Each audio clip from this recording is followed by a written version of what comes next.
na ninyong lahat. Martin Romualdez, Lisa Marcos, Bongbong Marcos.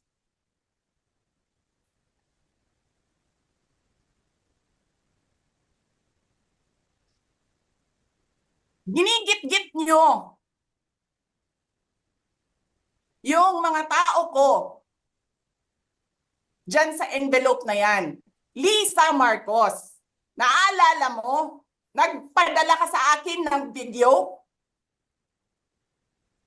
Sinabihan mo ako saan kukunin ang pera. Pinakita mo ang muka ng tao doon sa video message mo. Hi, Nikki. This is she's been working with us for the longest time. We trust her. You sent me written instructions about money.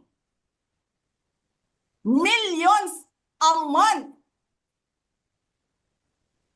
Anong nakalagay doon sa envelope? DepEd. Anong ginawa ko? Binigay ko sa DepEd. Na mukha.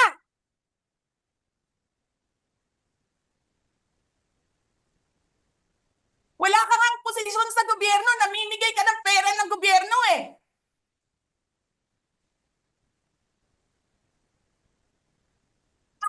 Sisirahin mo yung tangal ng mga kasama ko sa Office of the Vice President.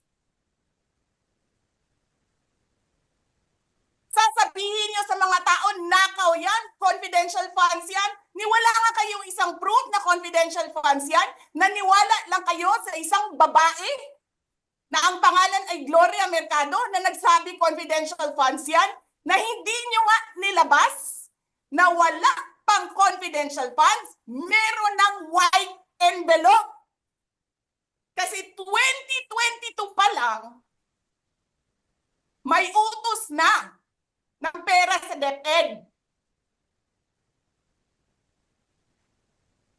Tapos kami yung nagsisinungaling? Nagpipigil ako eh.